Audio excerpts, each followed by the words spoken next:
이제는 AI라는 것은 그냥 피할 수 없는 마치 문명의 그 변화처럼 하나의 이제 이 시대의 변화라는 말씀을 해주셨었거든요. 작년과 올해의 속도가 다르듯이 올해와 또 내년 속도가 굉장히 많이 다를 걸로 예상을 하고 있고요. 뭐 메타라든지 구글이라든지 아마존 이런 어떤 빅테크 기업들의 움직임이 심상치가 않습니다. 좋은 기술이 있기까지는 그거에 준하는 좋은 인재들이 필요합니다. 저희가 AI 인재 육성을 하는 데에는 국가적인 차원에서 이제 지원이나 아니면 그 부분에 대한 어떤 여러 가지를 해주는 방식이 조금은 미비한 상황이라고 볼 수가 있고요. 안녕하세요. 도너리 박하윤입니다. 올해는 AI의 원년이라 불릴 만큼 전 세계적으로 정말 AI, 인공지능이 뜨거운 화두였습니다. 오늘은 앞으로 남은 2025년 그리고 다가올 2026년에는 AI가 어떻게 변화할지 이에 대한 심도 깊은 이야기 나눠보도록 하겠습니다. 네, AI 비즈니스 트렌드 2026의 저자이자 어폴의 이소영 대표님 모셔보도록 할게요. 안녕하세요. 안녕하세요. 네, 반갑습니다. 소개 반갑습니다. 부탁드릴까요? 네, 앞에서 설명해 주신 것처럼 저는 AI 벤처기업 그 어폴의 이제 이소영이라고 하고요. 그리고 이번에 AI 비즈니스 트렌드서 2026의 이제 공동 저자이기도 합니다. 반갑습니다. 반갑습니다. 어폴이라는 회사가 약간 생소하거든요. 어떤 회사인가요? 저희 어폴은 이제 AI 에이전트를 개발하는 회사이기도 하고요. 아마 에이전트라는 단어 자체를 들어보신 분들 계시겠지만 이제 못 들어보신 분들을 위해서 간략하게 설명을 좀 드리면 에이전트는 어떤 하나의 그냥 예시로 말씀을 드리면 그 스포츠 구단에 보면 네. 뭔가 이렇게 어떤 역할들을 임무를 수행을 할 때 자체적으로 하는 것도 있지만 에이전시에 의뢰를 해서 대체해서 이제 그 역할들을 담당을 하는 경우도 있지 않습니까? 그것과 유사한 개념으로 봐주시면 좋을 것 같습니다. 그래서 보통은 브랜드사마다 앰베서더가 이제 존재하듯이 저희가 이제 각 산업군에 있는 브랜드들 대상으로 이제 에이전트를 만들 수 있는 플랫폼을 제공을 하고 있습니다. 약간의 비서 같은 개념이라고도 생각할 수 있을 것 같아요. 네. 정말 AI가 뭐 투자적인 관점으로도 요즘 너무 뜨겁고 저도 사실 챗 GPT를 굉장히 많이 사용하거든요. 올해가 정말 생성형 AI의 원년이었다라는 평가도 있는데 대표님께서는 내년에도 이런 흐름이 계속될 거라고 보시는지 아니면 조금은 조정 국면에 들어갈 거라고 보시는지 궁금하네요.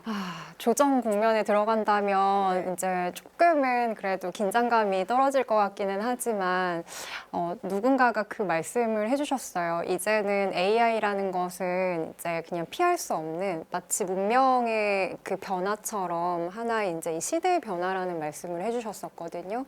그것처럼 이제 작년과 올해의 속도가 다르듯이 올해와 또 내년 속도가 굉장히 많이 다를 걸로 예상을 하고 있고요.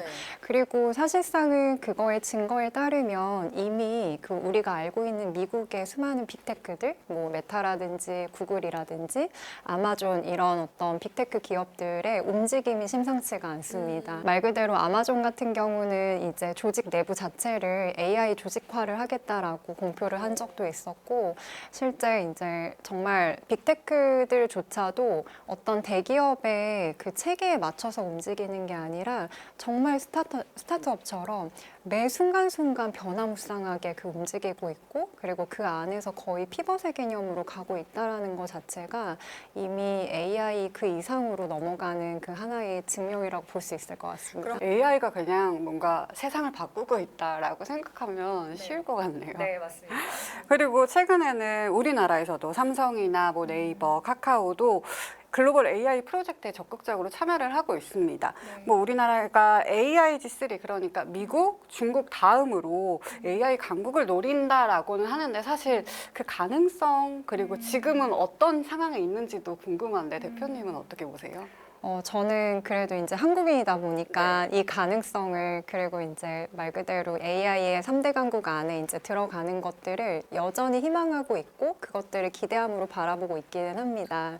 근데 이제 이 부분에 대해서 먼저 말씀을 드리게 된다면 현재 삼성전자라든지 아니면 뭐 SK 하이닉스 같은 그런 반도체 기업들 같은 경우는 이제 우리가 알만한 엔비디아나 이제 테슬라 글로벌 기업들이랑 같이 협력을 해서 이런 이런 어떤 AI 칩이라든지 그런 메모리에 대해서 조금 더 강력한 그 무기들을 장착을 해나가고 있습니다. 네.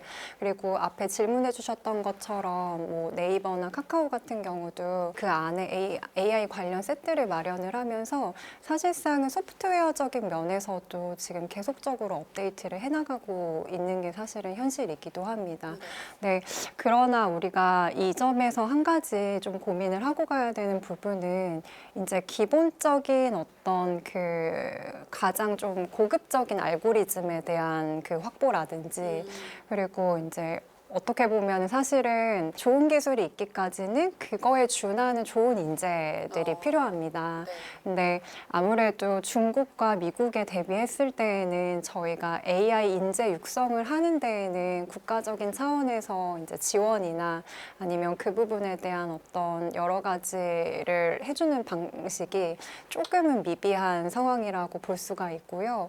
그래서 이제 AI 산업에 종사하는 사람으로서 이제 한 가지의 그 바람이 있다면 지금 국가에서도 소버린 AI로 이제 중대한 프로젝트들을 진행을 하고 있는데 그 프로젝트와 이제 더불어서 뭐 R&D 산업에 대한 지원이라든지 아니면은 더 좋은 인재를 육성할 수 있게끔 더 이상은 그 좋은 인재들이 해외로 배출되지 않고 저희 국내로 오히려 유입돼서 저희 국내 안에서 이런 기본기들이 잘 쌓일 수 있도록 그거를 지원을 아끼지 않는 게 중요한 부분일 거라고 생각이 듭니다.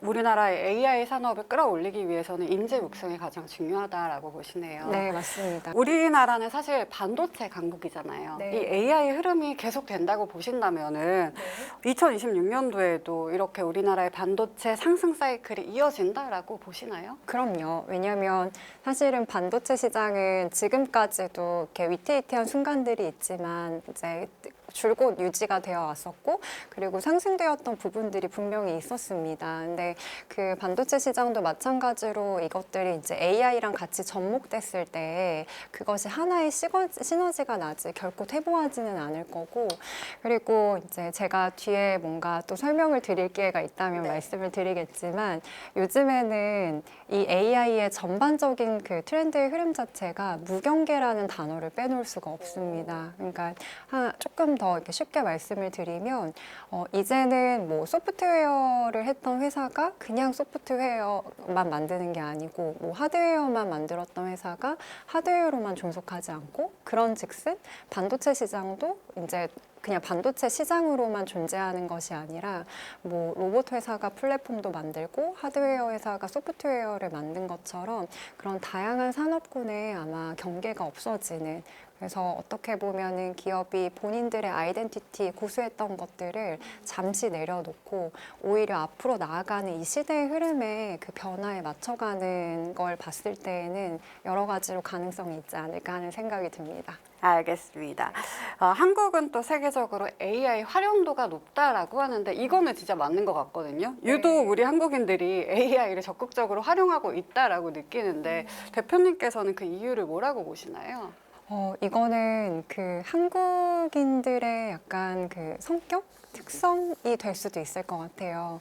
말 그대로 어떤 변화한 것들을 빠르게 받아들이고 그 안에서 실행하고 또 그 실행한 것들이 아니다 싶으면은 다시금 뒤집어 엎어서 또 새로운 것들을 찾아 나가는 하나의 어떻게 보면 실용주의성이 좀 그 문화적으로 징한 거라고 생각이 드는데요. 단편적인 예로 보면 사실상 올해였죠. 그 챗GPT에서 지브리화로 해주는 거 혹시 경험해 보셨나요? 많이 만들었어요. 아, 많이 만드셨나요? 네, 지금 이제 말씀 주신 것처럼 제 주변에서도 이제 지브리 프로필을 카톡에 달지 않으면 마치 나는 트렌드에서 도태되는 사람처럼 생각할 수 있을 만큼 정말 많은 분들이 그거를 테스트를 해보셨더라고요. 그러면서 사실 그 지브리 건으로 인해서 챗GPT도 무료 고객보다 이제 유료 유저 수가 거의 1억 명 가까이로 뛰는 계기가 되기도 했습니다. 근데 여기서 하나 재밌는 포인트는 이제 디지털 세대라고 하는 1020, 30 세대뿐만 아니라 이 지브리를 계기로 이제 50대, 60대, 고 연령층 그 이상까지도 이제 이 챗GPT라는 거를 알게 됐고요. 그러면서 이제 구독하게 됐고, 이제 다양한 다양한 연령층이 어떻게 보면은 발을 딛는 그 계기가 되었기 때문에 사실상은 우리나라가 또 그 부분을 이렇게 2위 국가로, GPT를 쓰는 2위 국가로 또 선점을 할 수 있지 않을까 하는 생각도 듭니다. 아니, 충격적인 게 저희 엄마가 컴퓨터도 못 하시는데 네. GPT를 하세요. 저희 부모님도요. 그래요? 그래서 AI가 정말 장난이 아니구나라고 네. 생각했는데 또 요즘 AI 얘기에서 빠지지 않는 키워드가 AI 에이전트예요. 우리 대표님의 전공이시죠. 이 기술이 기업의 비즈니스 방식에는 어떤 변화를 가져올까요? 이 부분에 대해서는 사실 이미 에이전트라는 단어가 기업이나 조직 내부에 이미 상용화가 되어 있기도 하고 국내에서도 이제 다수의 대기업들이든 중견기업들이 이 에이전트를 도입하고 있는 추세이기는 합니다. 그래서 말 그대로 예전에는 우리 개인이 뭔가 어떤 프로젝트를 진행을 하려면 하나의 프로젝트를 완수하기 위해서는 뭐 마케팅 부서의 그 팀도 필요할 것이고 그리고 어떤 기획에 대한 그 팀도 필요할 것이고 말 그대로 그 팀 안에서의 그 화합이 있어야지 프로젝트를 진행을 할 수 있었는데 이 에이전트라는 개념이 도입된 이후부터는 나 혼자서도 프로젝트를 수행할 수 있게 되었어요. 그런즉은 이제는 내가 꼭 어떤 팀원이 아니더라도 내가 팀장의 역할로서 다수의 에이전트들과 협력할 수 있다라는 개념이기도 한 거거든요. 그래서 아마 이 에이전트가 계속 기업 내부에서 이제 지속되고 앞으로 더 수많은 에이전트끼리 협력하는 그 시대가 온다면 정말 올해 그 오픈 AI의 CEO였던 샘 알트만이 이 공표를 했죠. 이제는 1인 유니콘 기업의 세대가 온다.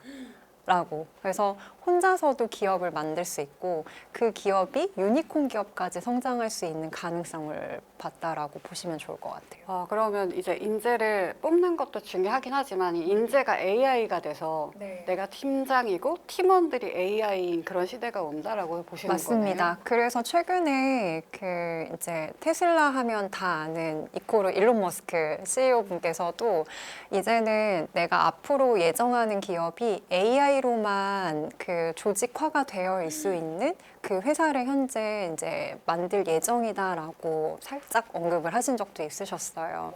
그래서 이제 아까 투자적인 측면이나 이런 것들을 보셨는데 이런 흐름들이 어떤 형태로 가고 있는지를 조금만 읽으실 수 있다면 내가 어떤 기업에 이 부분들의 소스를 얻어서 좀 이렇게 투자를 하면 좋을지에 대한 눈도 띄시지 않을까 싶습니다. 알겠습니다. 대표님 제가 책을 봤더니 2026년 AI 시대를 통찰할 10가지 트렌드에 대해서 소개를 해주셨는데요. 대표님의 개인적으로 생각하시기에 가장 흥미로웠던 키워드는 뭘까요? 저는 딱 두 가지였는데요. 믹스와 아까 앞에 말씀드렸던 무경계였습니다. 믹스부터 먼저 설명을 드리자면 저희가 이제 어떤 맛있는 음식을 먹을 때 다양한 식재료가 존재할수록 그걸로 다양한 레시피를 또 낼 수가 있지 않습니까? 그러면은 레시피가 많을수록 먹는 재미도 있고 또 이제 신선한 어떤 좋은 음식들이 이제 메뉴가 나올 수 있는 것처럼 AI도 나의 목적에 맞게끔 그냥 하나의 툴만 사용하는 것이 아니라 다양한 AI 도구들을 믹스처링해서 사용하는 게 사실상 필요합니다.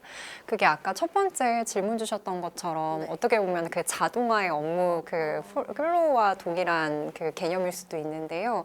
말 그대로 지금 챗GPT만 사용하고 계신 분들이 굉장히 많으실 거예요. 근데 그거는 이제 단순히 나의 어떤 질문에 대한 답변을 해주는 부분들도 있겠지만 어떤 거는 구글의 뭐 제미나이라든지 노트북 LM을 통해서 이제 내가 챗GPT로 뽑은 문서로 이제 노트북 LM으로 요약 정리를 해준다든지 그리고 어떤 뭐 캘린더의 알람 설정 같은 경우는 아까 앞에 말씀드렸던 엠파렌이라는 그런 노코드 자동화 툴로 뭔가 통합을 시킨다든지 그래서 정말 이 세상에 이제는 AI 툴 자체가 정말 수만 개가 되는데 그 안에서 내가 어떤 목적에 맞게끔 이 AI들을 잘 연계해서 쓸지가 사실은 핵심이어서 믹스를 말씀드렸고요. 그리고 무경계에 대한 포인트는 그것도 이제 앞에서 한번 설명드렸던 것처럼 이제는 모든 산업군이 정말 하나의 그냥 아이덴티티만 갖고 진행을 하는 게 아니라 최근에 그 샘 알트만이 이제 2025년 그 대부 행사를 한번 개최를 했었는데 그게 전 세계적으로 이제 오픈 AI에서 진행하는 개발자 행사입니다. 근데 거기서 다양한 거를 말씀을 하셨지만 가장 강조됐던 거는 우리의 유저 수는 8억 명이다. 라는 말씀을 하셨어요.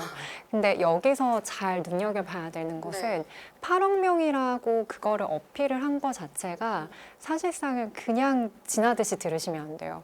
이거는 유저가 많다라는 거는 앞으로 그 유저들을 통해서 어떤 서비스든지 다양하게 할 수 있다는 부분이거든요. 그게 쇼핑이 될 수도 있고 커뮤니케이션에 대한 부분일 수도 있고 그렇기 때문에 AI를 개발했던 회사가 더 이상은 이 소프트웨어를 진행만 하는 게 아니라 이제 정말 다양한 고객들의 라이프 스타일에 스며든다는 요 하나의 시점이라고 볼 수도 있을 것 같습니다. 그리고 AI는 이제 뭐 많은 분들이 아시겠지만 사실상 어떤 데이터, 그 도메인 지식을 넣냐에 따라서 사실 그 퀄리티가 올라갑니다. 근데 이제는 뭐 구글이라든지 아니면 챗GPT라든지 뭐 퍼플렉시티 우리가 알만한 그 AI들이 어떻게 보면은 그런 도메인 지식들이 거의 평준화가 되었어요.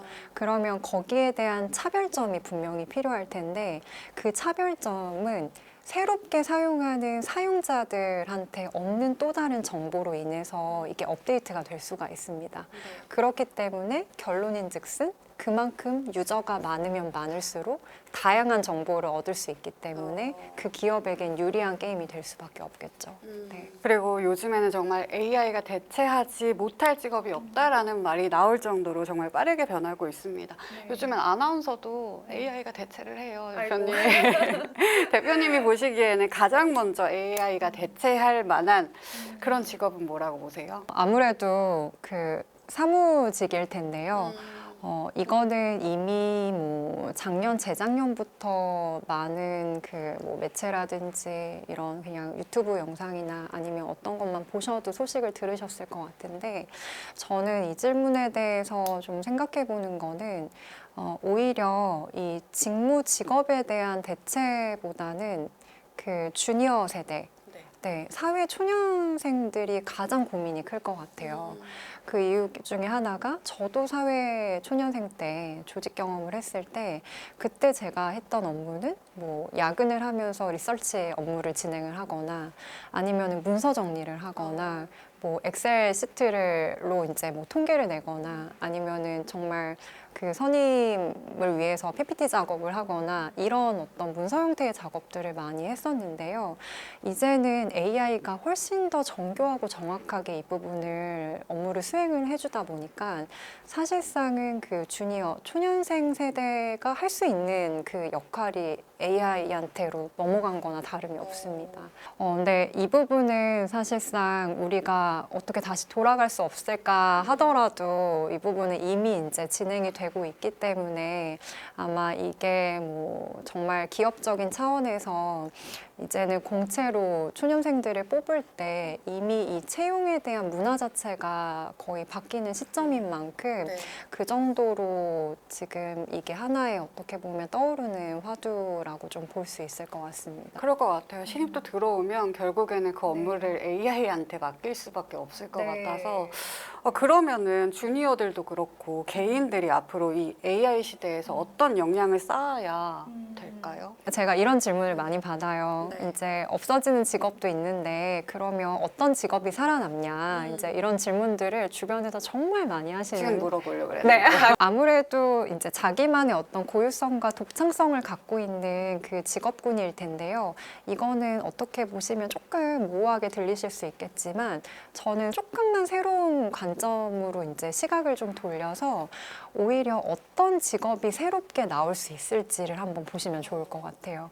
예를 들면 저희가 컴퓨터가 존재하지 않았던 시절에는 그냥 수기로 문서 작성들 하면서 그때는 수작업을 하는 그 직업군들이 많았잖아요. 근데 저희가 뭐 컴퓨터가 생기고 나서는 컴퓨터 학원이라는 것도 생기고 컴퓨터 자격증이라는 것도 생기고 그래서 그런 것처럼 아마 이 AI 시대가 보편화되고 점점 더 대중화가 될수록 새로운 직업이 올 겁니다. 그래서 저는 그 중에서 한 가지 하고 싶은 게 이제 AI 자체가 정말 훌륭하고 정교하게 답변을 하지만 여전히 할루시네이션이 있고 그 사람들이 체계적으로 그 안에서 디테일한 것들을 잡아낼 수 있는 검증 시스템들이 좀 필요하기는 합니다. 그래서 어떻게 보면은 그거를 검열하고 검수하고 하는 작업들은 결국에는 사람의 손을 거쳐야 되는 부분이거든요. 그래서 이런 부분들이 너무 편향되지 않도록 그리고 되게 정확도가 높도록 그래서 이런 부분들을 이제 잘 수발해 줄 수 있는 어떤 인간의 또 다른 직업이 생기지 않을까 보고 있습니다. 그러면 개인이 아닌 기업이나 조직에서는 어떤 준비를 해야 된다고 보세요? 저는 동일하게 개인과 기업 두 영역 다 공통적으로 말씀을 드리는데요. 의도적인 학습이 무조건 필요할 것 같습니다. 그러니까 지금은 기업 내에서도 이제 AI 그 자동화하는 시스템들을 많이 도입을 하고 있고 이미 그렇게 사용하고 계신 분들도 있는데요. 이 AI라는 영역은 처음에 저희가 그냥 단편적으로 어떤 A부터 뭐 Z 안에서의 그냥 그 중간 지점까지만 봤다면 그 이상으로 점점 진화하고 있는 영역이기 때문에 사실상은 정말 빠르게 바뀔수록 업데이트가 굉장히 필요하고 중요합니다. 그래서 내가 뭐 조직도 마찬가지고 개인도 마찬가지고 학습하고 선별하고 그 안에서 계속 시도하는 것들이 필요해요. 그래서 이번에 제가 비즈니스 그 트렌드서를 집필을 하면서도 어떻게 보면은 제일 크게 느낀 부분 중에 하나가 어떻게 보면 어려운 부분이었죠. 너무 이 AI 도구들이 빠르게 지나고 업데이트가 되다 보니까 사실상은 그 검증하고 업데이트되는 거를 다시금 집필하고 수정하는 그 작업들이 좀 어려웠거든요. 그리고 현업에 종사하면서도 너무 이게 무서울 정도로 속도가 빠르기 때문에 그래서 저는 모든 분들이 조금이나마 이거를 관심 갖고 실제 실생활에서 사용해보고 내 업무에서도 적용을 해보고 그리고 또 막히는 것들이 있으면 찾아서 공부도 해보고 그리고 이거에 대해서 이제 내가 그냥 단순히 왜 이걸 써야 돼가 아니라 뭐 어떻게 이거를 써야 될까 이걸로 어떤 내가 비즈니스 모델을 구축하면 좋을까 그래서 오히려 기업이 이제는 그냥 정말 이 AI를 통한 비즈니스 모델로 어떤 걸 찾아가야 될지를 좀 보면 좋을 것 같습니다. 맞는 것 같아요. 우리가 그냥 AI가 해주는 모든 답을 그대로 받아들이기보다는 이걸 검열하고 검증하는 그런 작업이 꼭 필요한 것 같습니다. 저는 또 투자적인 측면에서 한 번 더 여쭤보도록 할 텐데요.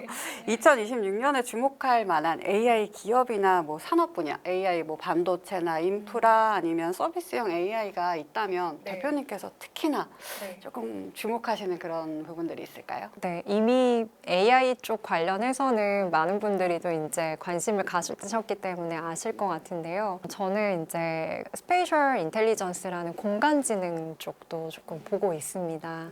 이제 이게 어떻게 보면은 AI 그리고 에이전트 그리고 3D 공간지능까지도 연결되는 흐름이라고 볼 수 있는데 지금 현재 스탠퍼드 대학의 교수로 재직 중이시기도 하고 스페이셜 인텔리전스의 어떻게 보면 그 단어의 시초자인 페이페이리라는 분이 계세요. 이분은 이제 중국계 미국인이시기도 하신데 그 교수님이자 이제 대표께서도 앞으로 AI는 하나의 그냥 2D 관점에서의 언어적인 걸로만 우리가 그동안 소통하고 인지를 해왔는데 이제는 이게 2D 관점에서의 그 언어 물질적인 거를 넘어서서 3D 공간 가상화가 될 거다라는 언급들의 소스들을 좀 주셨거든요. 좀 어려워요. 네네. 요거 쉽게 이야기를 좀 드리면 지금은 우리가 챗GPT를 사용하든 구글 제미나이를 사용하든 그 텍스트 기반으로만 그냥 활용을 하고 있잖아요.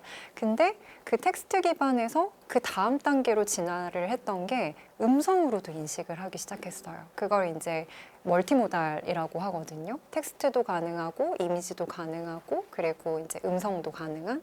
근데 그 멀티모달 그 이제 다음으로 이제 뭐가 오냐? 예를 들면 애플이 이전에 이제 비전 프로 혹시 비전 프로 이렇게 보신 쓰는 적 거예요? 있으셨죠? 뭐 애플은 비전 프로가 있을 거고 메타에선 메타캐스트라는 게 있는 것처럼 이제는 우리가 단순히 그냥 어떤 한 사물을 볼 때 1차원적이고 그냥 2D 베이스로만 보는 게 아니라 그 메타캐스트와 애플 그 프로를 썼을 때 하나의 그 안에 가상 공간이 보이는 것처럼 그게 이제 하나의 말 그대로 3D 개념이라고 볼 수가 있어요. 그래서 그거를 좀 볼 수 있는 그 다음 넥스트가 오지 않을까라는 걸 조심스럽게 예상을 하고 있고요.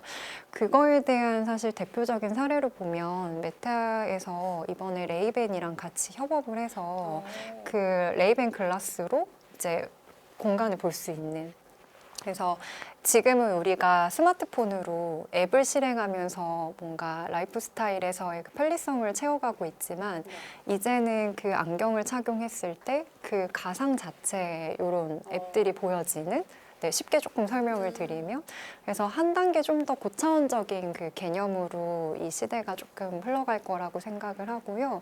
그렇기 때문에 저희 업볼이라는 회사에서도 사실상은 이런 3D 공간 기반 그 베이스로 해서 에이전트랑 같이 이제 맞춰서 가는 그런 프로젝트나 플랫폼을 지금 준비하고 있습니다. 그럼 관련된 기업은 외국은 메타고 한국에도 있어요?